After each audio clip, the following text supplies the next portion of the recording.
हज़रत सौलेह अलैहिस्सलाम ने अपने लोगों से कहा कि लोगों बात सुनो, अल्लाह ताला की इबादत करा करो, अल्लाह ताला तुम्हारा सब कुछ है, अल्लाह ताला की इबादत करा करो। तो वो लोग कहते हैं कि आप हमें कोई एक मुआजिज़ा करके दिखाएं, अच्छा था, हम लोग अल्लाह ताला के रास्ते के ऊपर चल पड़ेंगे। तो सौलेह अलैहिस्सलाम ने कहा कि आप लोगों को क्या मुआजिज़ा देखना है? तो उन लोगों ने कहा हमको ये मुआजिज़ा देखना है कि एक जो पहाड़ है ना उसके अंदर से ऊँटनी निकले और उसका बच्चा भी, और वो ऊँटनी दूध देती हो अच्छा खासा। तो हज़रत सौलेह अलैहिस्सलाम ने कहा अच्छा ठीक है मैं देखता हूँ। अब वो सोचने लग गया था सौलेह अलैहिस्सलाम, अब क्या करूँ कि इस पहाड़ से ऊँटनी निकला है। अल्लाह ताला ने फौरन से ये सब देखते साथ ही ना, तो अल्लाह ताला को पता लग गया था कि ऐसा वक्त भी कभी आना है। तो अल्लाह ताला ने हजारों साल पहले से ही पहाड़ के अंदर एक ऊँटनी पैदा कर दी थी। अल्लाह ताला ने अपने फरिश्तों को भेजा और उस फरिश्तों को कहा कि जो भी मैंने तुम्हें बताया ना वो सारा जाके हज़रत सौलेह अलैहिस्सलाम को बता दो।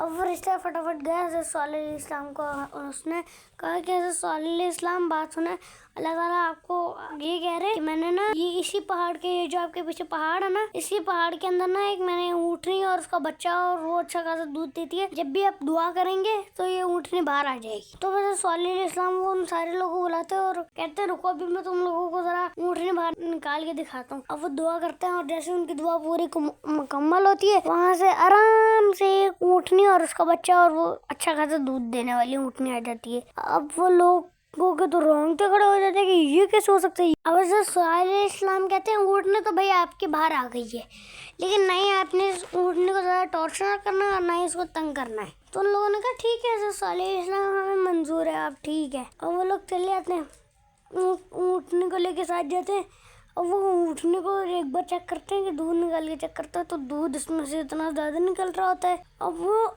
जो शहर के आधे लोग थे ना वो तो इसी बात से अमीर हो गए कि उनके पास दूध ही इतना ज़्यादा आ रहा था, मतलब कि वो दूध की वजह से इतना ज़्यादा अमीर हो गए। अब वो जो ऊँटनी थी ना वहाँ पे मसला यहाँ पे सारा खड़ा हो रहा था कि जब वो ऊँटनी पानी पीने जाती है ना तो वो जो पास में गाय बकरियां खड़ी हुई होती तो वो सारी डर के भाग जाती, क्योंकि वो ऊँटनी थी इतनी खूबसूरत, बड़ी और इतनी खूबसूरत, तो उसी वजह से सारे जानवर भाग जाते। 1-2 महीने गुजर गए तो शहर में ऐलान करवाया हज़रत सौलेह अलैहिस्सलाम ने कि ना इस साल ना, तो सौलेह अलैहिस्सलाम ने कहा कि भाई मैं ये फैसला कर रहा हूँ कि एक दिन ऊँटनी पानी पिएगी और एक दिन ही जानवर, सही है ऐसा होगा। तो लोगों ने कहा ठीक है हज़रत सौलेह अलैहिस्सलाम ठीक है। कई सालों गुजर गए और बड़ा अच्छा सेटअप चल रहा था, एक दिन ऊँटनी पानी पी रही थी और एक दिन बाकी जानवर। तो एक साल ना हज़रत सौलेह अलैहिस्सलाम ने कहा इस साल ना कोई एक ऐसा बच्चा पैदा होगा जो कि आप हमारी सारी कौम को लेके डूब जाएगा, मतलब कि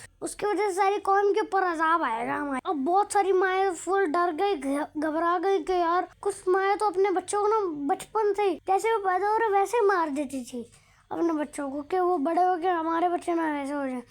अब एक माँ उनमें से थी, बाकी सारी माँओं ने अपने बच्चे मार दिए। अब उनमें से एक माँ ऐसी थी जिसने अपने बच्चे को ना, जिसने अपने बच्चे की परवरिश करी, उसको बड़ा पाल पोस के बड़ा किया, और वो ऐसा का ऐसा ही निकला कि मतलब कि वो सबसे बुरा, वो लोगों को तंग करता, परेशान करता, बड़े गंदा था वो। तो उसकी ना पता नहीं वो एक कोई रिश्तेदार थी, तो उस रिश्तेदार ने कहा यार बात सुनो बेटा, ये जो है नहीं ऊँटनी, ये बड़ी टांग अड़ाती है मेरे जानवरों के बीच में है ना, तो ये मैं इसकी वजह से ना मेरे जानवर सारे बकरियां और ये भैंस गाय वगैरह ये सारी पानी नहीं पी सकती, तो इसका कोई उसको तुम ऐसा करो अपनी सारी फौज के साथ जाओ, उसको मार के आ जाओ। उसको मारना कौन सा इतना आसान होगा, मुश्किल होगा इसको मारना इतना। अब वो अपनी फौज के साथ जाते हैं और उस ऊँटनी को मार देता है। अब वो ऊँटनी भागने की तो काफी ज्यादा कोशिश करती है, लेकिन उसकी फौज इतनी बड़ी थी, उसकी फौज वार पे वार, तीर पे तीर, तीर पे तीर। अब जो उसका बच्चा था ना वो भाग भाग के डायरेक्ट जिस पहाड़ी से वो निकला था ना उस पहाड़ी के अंदर छुप गया, क्योंकि अल्लाह ताला का मौजज़ा ही ऐसे। अब जैसे जैसे करके ये बात हज़रत सौलेह अलैहिस्सलाम के पास पहुंच जाती है,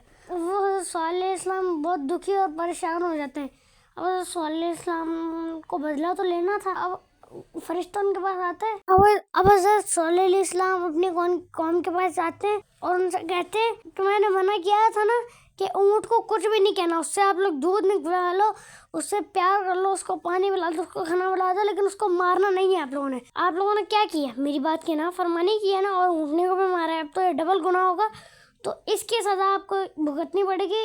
3 दिन के अंदर आप मर जाएंगे, सारे के सारे कौम मर जाएगी। वो जो गंदा लड़का है ना, बुरा बच्चा है ना, वो भी मर जाएगा। पहले दिन आप लोग लाल पड़ जाओगे, दूसरे दिन पीले, तीसरे दिन काले, और जिस दिन आप लोग सारे काले पड़ गए उस दिन आप लोगों का फिर आखिरी दिन होगा। तो वो उन्होंने लोगों ने कहा कि हम लोग मरेंगे कैसे, ये तो कोई भी बुखार में भी हो जाता है, ऐसे तो कोई भी। हज़रत सौलेह इस्लाम ने कहा बात सुनो, अल्लाह ताला का ना एक ऐसा फरिश्ता हैगा जो कि जहाँ मर्जी खड़ा हो जाए, लेकिन उसकी चीख, इतनी जोर की चीख मारेगा कि तुम सबके ना कलेजे फट के चार हो जाएंगे, इतनी जोर से चीख मारेगा वो। और वो जो लोग थे ना उन्हें समझे यार ये सौलेह अलैहिस्सलाम ना ऐसे ही मजाक कर रहे हैं, अभी ये हमारे साथ मजाक कर रहे हैं ताकि हम लोग थोड़ा बहुत डर जाए। पर वो लोग, उन लोगों को क्या पता कि ये बात सच होने वाली है।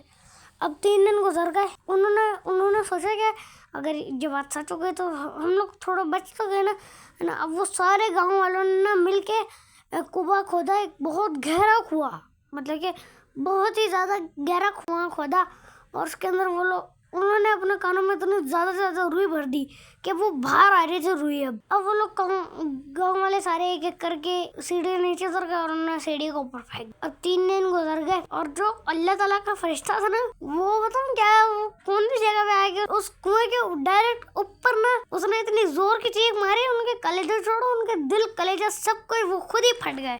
जब वो सारे गाँव वाले मर गए तो दोस्तों बात सुने, हमें ना ही अल्लाह ताला के नबियों की, ना ही रसूलों की, और हमें अल्लाह ताला की भी बुराई नहीं करनी चाहिए, नाफरमानी नहीं करनी चाहिए।